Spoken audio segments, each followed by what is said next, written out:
Donc là, si tu sais qu'en toi, tu as un roncier et que, peu importe la taille, hein, mais si tu as envie de le partager avec nous, si tu es prête, on peut aussi le faire ensemble, hein. Alors l'événement, c'est que mon compagnon est revenu avec un livre qui s'appelle Aimer plusieurs hommes. C'est l'histoire d'une femme journaliste qui retrace sa vie dans un livre et qui explique comment elle s'est épanouie en aimant plusieurs hommes. Et gloup, j'en avais entendu parler par la personne qui a prêté le livre à mon compagnon et je me suis dit ça je connais, je l'ai déjà expérimenté. Et là, ici et maintenant, en parlant, qu'est-ce que tu ressens physiquement? Beaucoup de chaleur. Oui, donc observe comment cette émotion se manifeste physiquement en toi. Alors, elle se manifeste au niveau de mon cœur. Oui. Une accélération au niveau de mon cœur. Plonge dans ton physique, plonge dans ton corps. Quoi d'autre? Au niveau du visage, c'est comment? Ça va. Au niveau de la gorge, c'est comment? Ça va. Au niveau de la poitrine? C'est là où ça tiraille. Oui, donc observe au niveau du cœur. Ta respiration, elle est comment? Elle est nulle. Elle est bloquée. Oui, donc observe ce blocage. N'interagis pas, observe simplement. Au niveau du ventre, c'est comment? C'est moyen. Observe que tu as dû faire un soupir. Donc observe ce qui se passe dans ton ventre. Sans forcément mettre des mots, mais observe qu'il y a des tensions dans ton ventre. Au niveau des jambes, c'est comment? Ça va. Au niveau du dos, des épaules, des mains. C'est une douleur dans l'épaule droite. Ok, donc observe là sa localisation, son intensité. Et si tu es prête à accueillir cette émotion, observe comment elle chemine en toi, sans interagir. Alors, au niveau du visage, c'est toujours tranquille ou il y a des choses qui apparaissent? Ça va.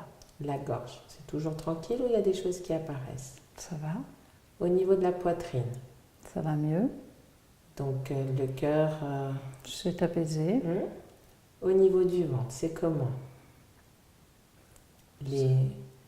C'est ça plus va. intense? C'est plus léger. Non, c'est plus léger. Donc observe comment ça se transforme naturellement, sans interagir.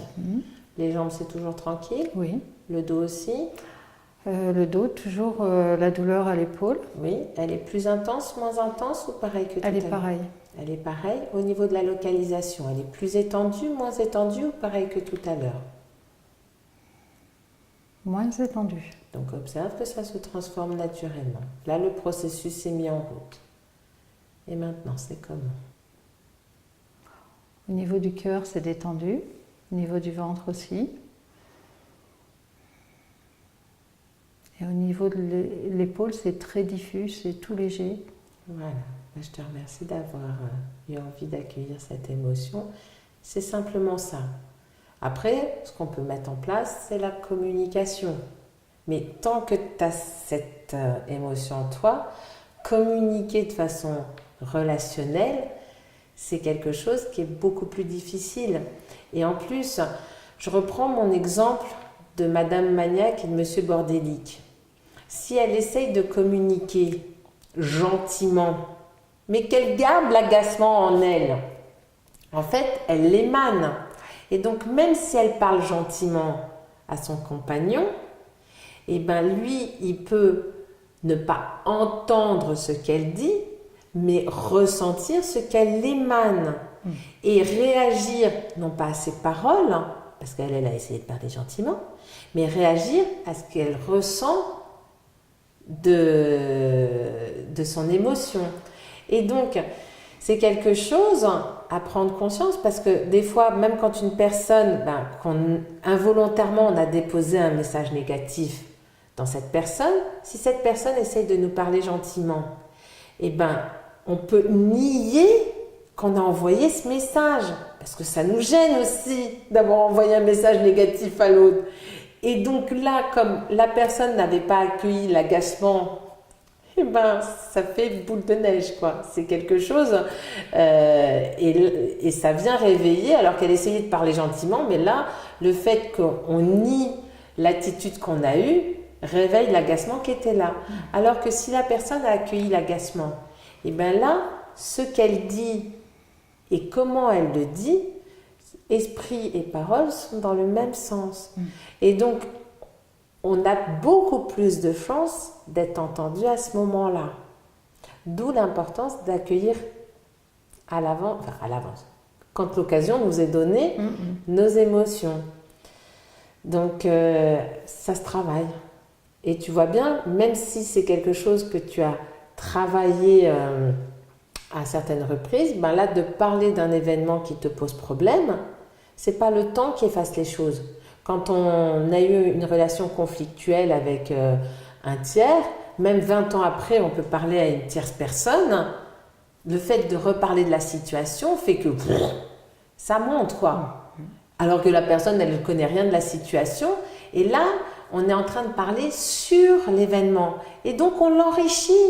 On fait le terreau, le lit de ça. On auto-entretient notre agacement, notre contrariété, notre colère. On l'alimente. Et donc, après, dans l'univers, dans l'inconscient collectif, on renvoie aussi tout ça. Et on entretient cet égrégore. C'est pour ça qu'en ce moment, il y a des moments où c'est très pesant, surtout par rapport aux derniers événements, à tout ce qui se passe. D'où l'importance, quand on accueille, même au niveau d'un événement extérieur, ce que ça fait en nous comme émotion, ensuite, on peut adopter, renvoyer des messages positifs pour changer ça, transformer tout ça. D'où l'importance d'apprendre à communiquer, à mettre en commun.